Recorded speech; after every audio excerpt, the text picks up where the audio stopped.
Bismillahirrahmanirrahim. Assalamualaikum warahmatullahi wabarakatuh. Semangat pagi semuanya. Pada kesempatan kali ini kita masuk ke dalam akuntansi syariah mengenai transaksi yang berkaitan dengan kerjasama.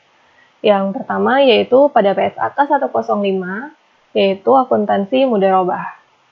Nah, sebelum kita membahas akuntansinya, kita pahami dulu apa yang dimaksud dengan akad mudharabah.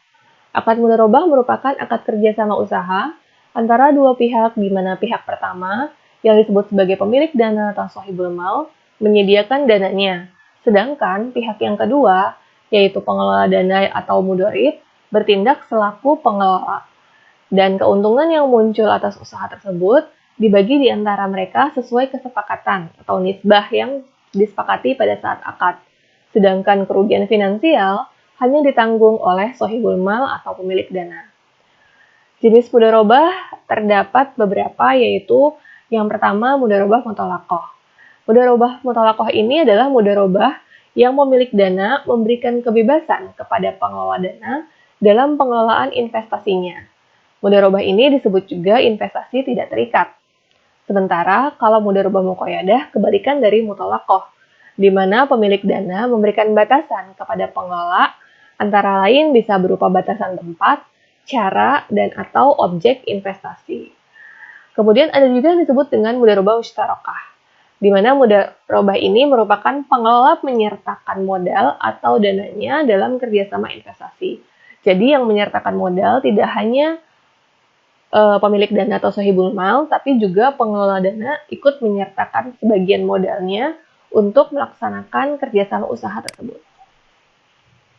Skema akad mudharabah digambarkan sebagai berikut. Ada dua pihak yang bertransaksi atau yang melakukan akad, yaitu sahibul mal dan mudharib. Setelah menandatangani akad, kemudian dijalankanlah proyek usaha. Nah, usaha tersebut tentunya setelah dijalankan menghasilkan keuntungan ataupun kerugian. Jika terjadi keuntungan, maka diberikanlah porsinya sesuai dengan kesepakatan atau nisbah yang disepakati antara kedua belah pihak. Masing-masing mendapatkan porsi labanya. Sedangkan kalau ada kerugian, ditanggung oleh pemilik dana. Untuk akuntansinya, yang pertama adalah akuntansi untuk akad mudharabah. Misalnya, pada tanggal 1 Januari 2019, setelah melakukan akad, pemilik dana menyertakan dana sebesar 100 juta rupiah dengan periode akad yang disepakati selama 2 tahun. Nisbah bagi hasil antara pengelola dan pemilik dana adalah 3:1. Bagi sahibul mal, mencatat transaksi tersebut, yaitu investasi mudharabah di debit dan kas di posisi kredit senilai 100 juta rupiah.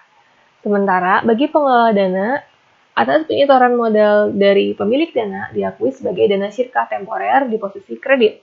Dana syirkah temporer ini bukan termasuk kewajiban ataupun modal ya, dia disajikan terpisah di laporan posisi keuangan. Kemudian, misalnya, pada tanggal 31 Desember 2019, pengelolaan usaha tersebut diperoleh pendapatan 20 juta rupiah. Kemudian, beban yang telah dikeluarkan atau ditanggung sebesar 15 juta rupiah. Atas hal ini, pengelola dana sebagai perusahaan itu mencatat pada seperti biasanya, ketika ada pendapatan, dicatat pendapatan, beban juga beban. Nah, di akhir periode ada yang namanya jurah penutup. Jurah penutupnya adalah pendapatan di posisi debit, beban di posisi kredit, itisar laba rugi, yaitu selisihnya di posisi kredit. Nah, dalam hal ini berarti laba yang diperoleh adalah 5 juta rupiah.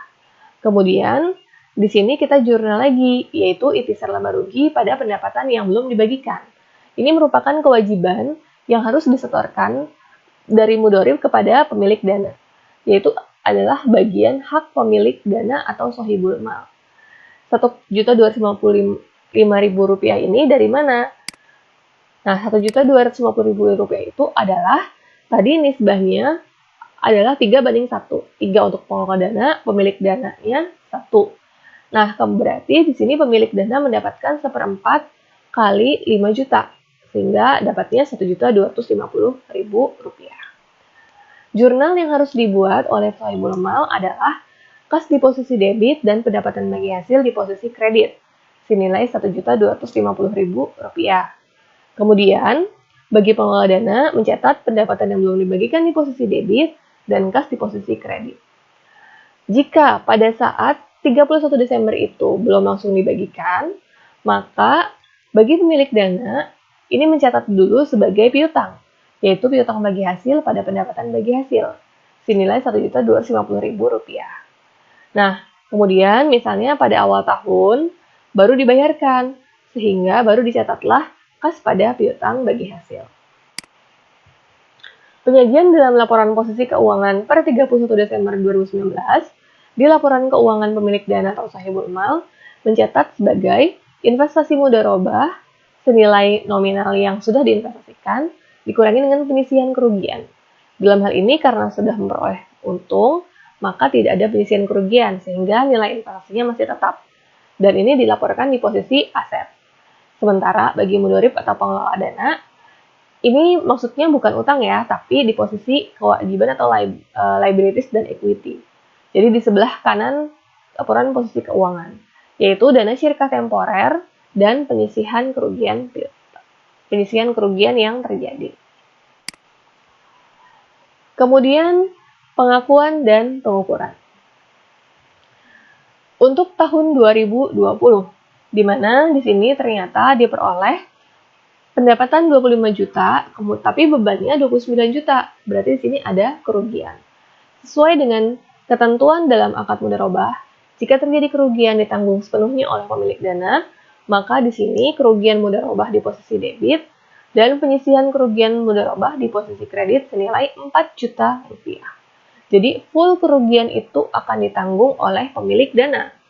Sementara di bagian pengelola dana itu mencatat bahwa pendapatan di posisi debit, ini untuk mencatat curah penutupnya ya, kemudian beban di posisi kredit, dan penyisihan kerugian di posisi debit sebesar selisihnya yaitu 4 juta rupiah. Nah, kemudian penyajian laporan posisi keuangan untuk tahun 2020 yaitu laporan posisi keuangan per 31 Desember 2020 bagi sahibul mal. Ini mencatat karena sudah ada kerugian tadi, maka di sini ada penyisihan kerugian senilai 4 juta rupiah. Sehingga nilai investasi mudharabah bagi sahibul mal itu menjadi 96 juta rupiah. Begitu juga untuk mudharib. Dana syirkah temporernya menjadi 96 juta rupiah. Nah, jika pada tanggal 2 Januari 2021 akadnya kan selesai. Kemudian dikembalikanlah dana investasi mudharabah pada akhir akad senilai 96 juta rupiah tersebut. Maka pemilik dana mencatat kas di posisi debit 96 juta, kemudian ada penyisihan kerugian mudharabah senilai 4 juta, dan investasi mudharabahnya di posisi kredit senilai 100 juta.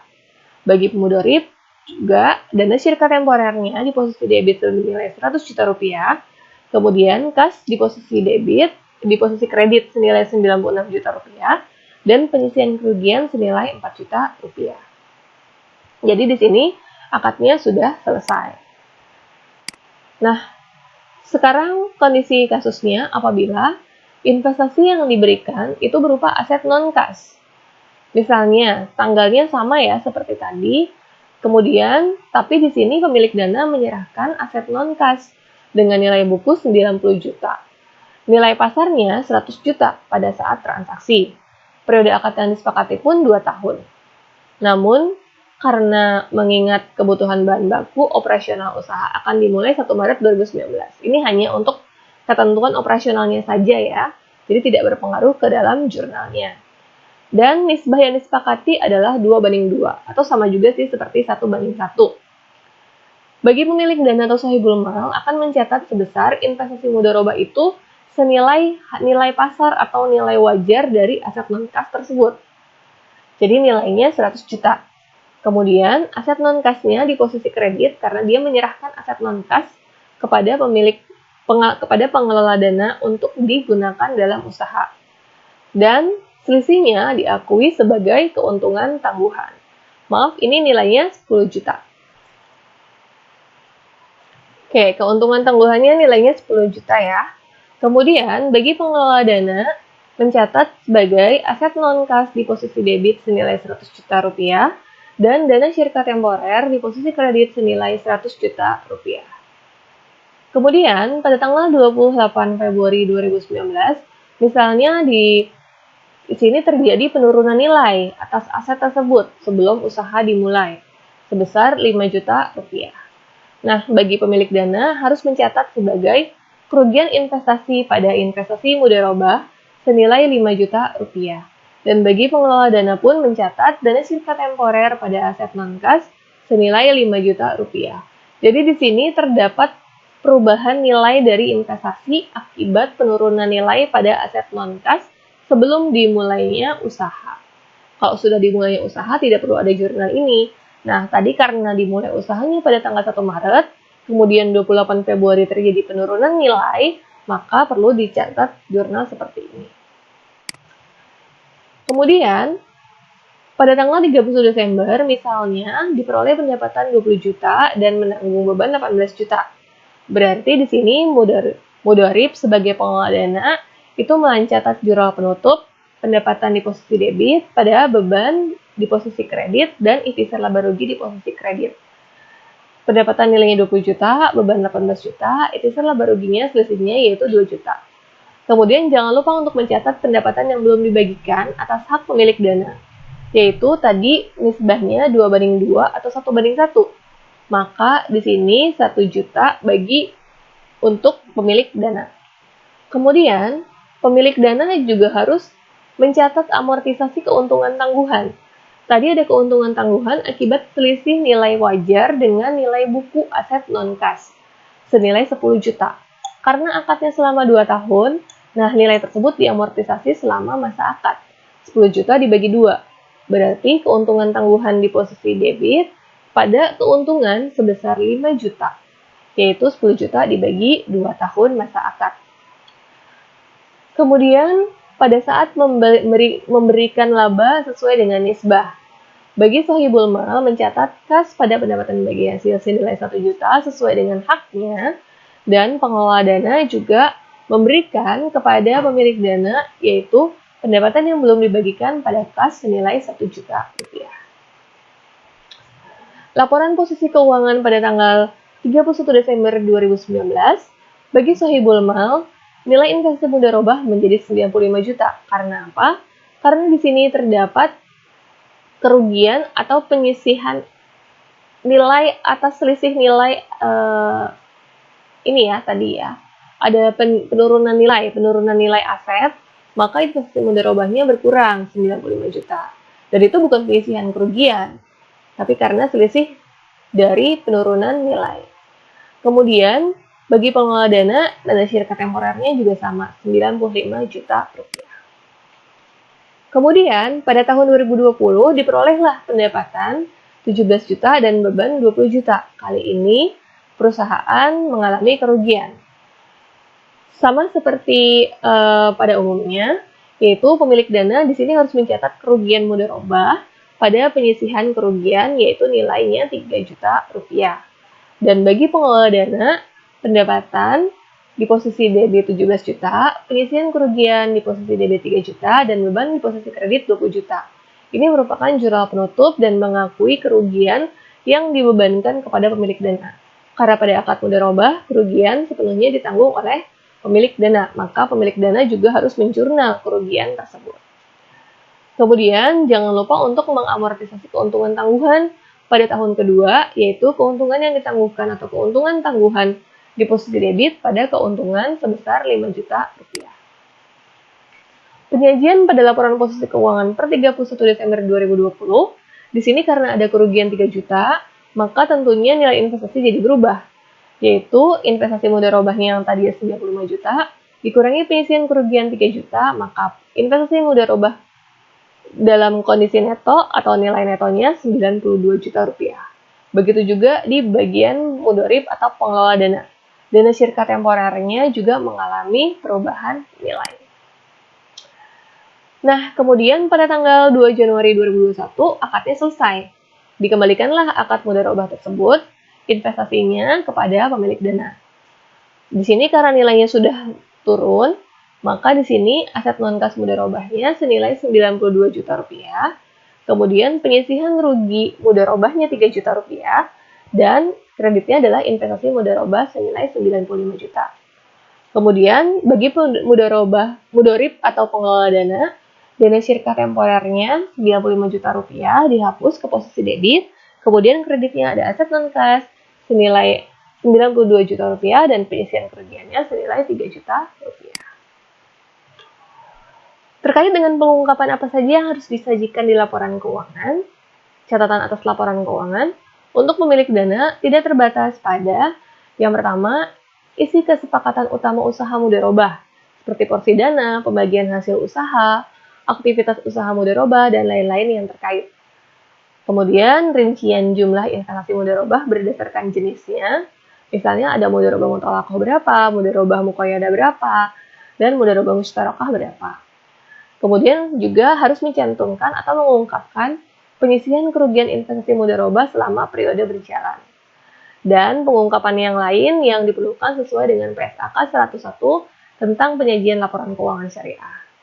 Sementara itu, sebagai pengelola dana atau mudharib, mengungkapkan transaksi mudharobah dalam laporan keuangannya berupa isi kesepakatan, kemudian rincian dana syirka temporer yang diterima berdasarkan jenisnya, kemudian penyaluran dana yang berasal dari mudharobah muqayyadah, dan pengungkapan lain yang diperlukan sesuai dengan PSAK 101.